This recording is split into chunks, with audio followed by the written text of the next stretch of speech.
Thank you, Mr. President. I was supposed to give a personal and collective privilege, but then, Mr. President, just to not belabor the issue anymore, because we have Senator Lacson who is set to deliver a privileged speech. May I just make a short manifestation, Mr. President, if I may?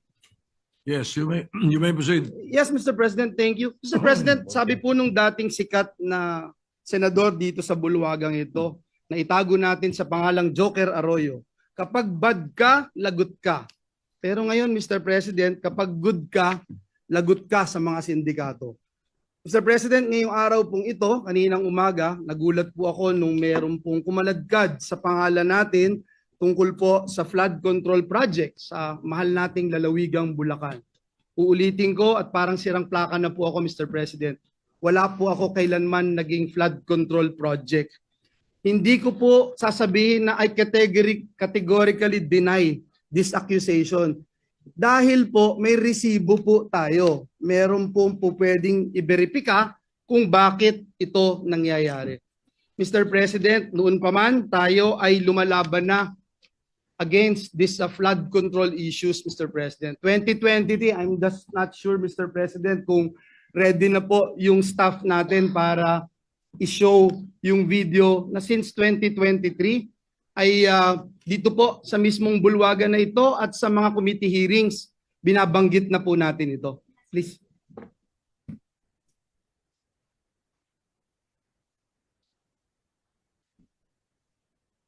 Please po.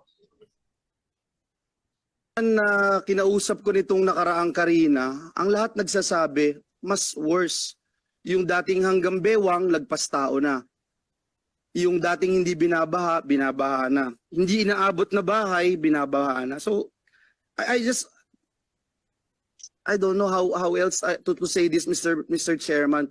Yung 5,500 pala na programs, projects na natapos, na ipinagmalaki ng ating Pangulo noong SONA ay patsi-patsi lang. Hindi rin nakatulong, tingin ko, Mr. Chairman, hindi nakatulong kasi patsi-patsi nga po eh.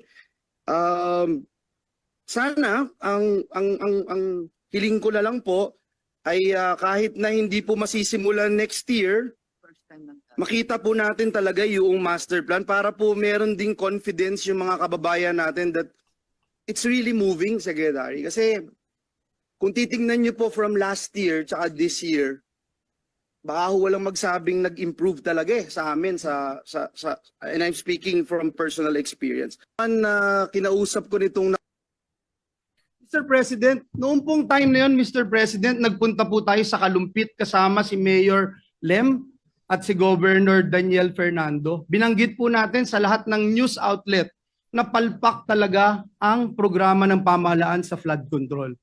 2 years later, Mr. President, ang Pangulo ng Republika ng Pilipinas pumunta rin po doon sa the same town with the same mayor and with the same governor at sinabi rin po ng ating Pangulo, palpak nga ang flood control program ng pamahalaan. Mr. President, para po tayong sirang plaka, dito sa Senado paulit-ulit, 1.4 billion pesos ang budget ng gobyerno pero nasaan po itong flood control na ito? In the same year, Mr. President, kanina sa Kamara, sinasabi in the same year, may program daw po si Joel Villanueva. Wala pong ma-verify, wala pong ebidensya, wala pong resibo. Pero patuloy po itong tinatanong. Mr. President, sabi ng matatanda, kung sino yung lumalaban, siya yung gusto nilang tamaan ng mga sindikato. And if you can't convince them, confuse them. Binanggit din po yan ni Mayor Vico Soto. Mr. President, hinahanap pa ba natin ang mastermind?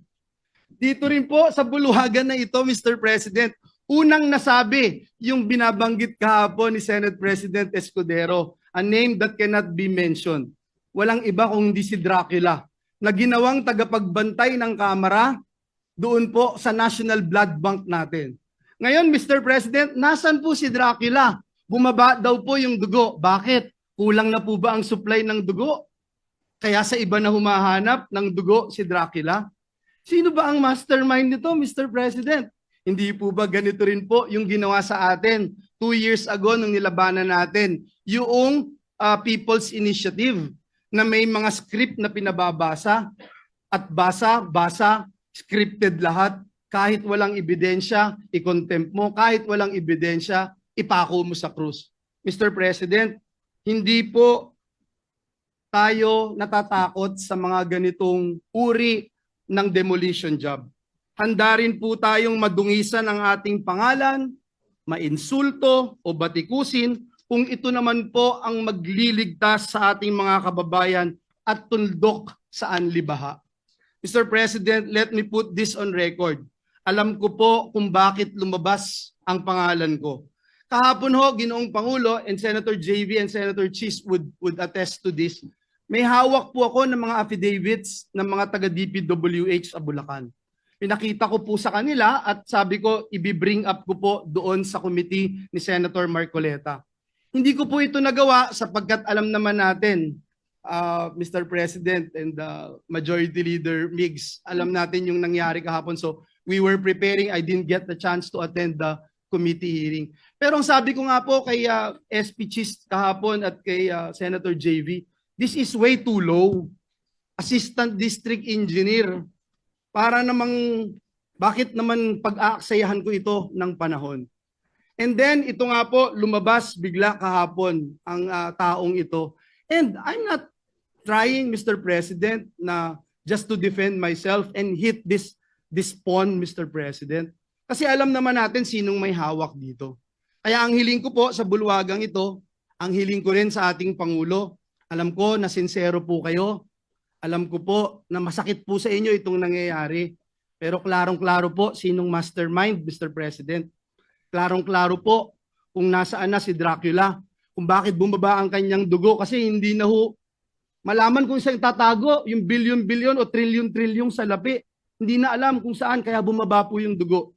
At mismong si Dracula sinasabi hindi naman niya gagawin ito kung walang basbas ng amo niya. Sino ba ang amo niya, Mr. President? Sino ba ang naglagay sa kanya bilang tagapagbantay ng national budget? So yun lang po, Ginoong Pangulo, ang nais kong sabihin.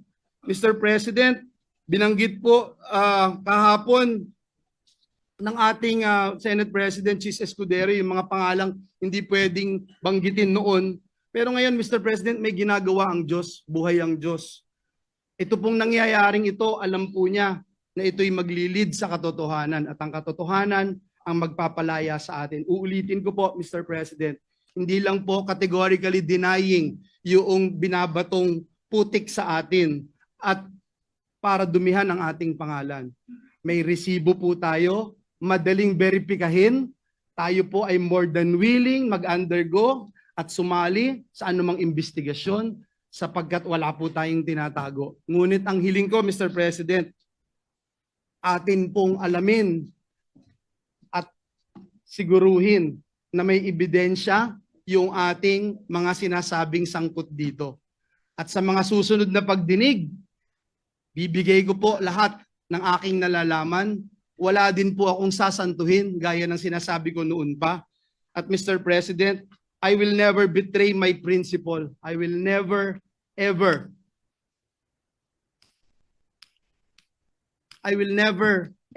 Mr. President, destroy the name that was given to me by my parents, Mr. President, because it's priceless, Mr. President. The Bible says a good name should be chosen than great riches. Pinalaki po ako ng magulang ko na naniniwala ako sa langit at impyerno. Pinalaki po ako ng magulang ko na naniniwala ako that when you die here on earth, you will face your Creator and immediately into judgment. Pinalaki po ako ng magulang ko na sa impyerno, wala pong graduation. Kahit 1 bilyong taon, kahit 1 trilyong taon, pag ikaw ay nagkasala, pag ikaw ay pinarusahan ng Diyos, wala pong graduation doon. Mr. President, my duty has always been to serve our kababayans, lalong-lalo na po ang mga kababayan kong Bulakenyo who suffer from flooding year after year. And that is where my focus remains, Mr. President, finding real solutions, not engaging in black propaganda. Mr. President, I will not be distracted by lies. And instead, I affirm my commitment to the work that truly matters, serving our people with honesty and integrity. Maraming salamat po, Ginoong Pangulo.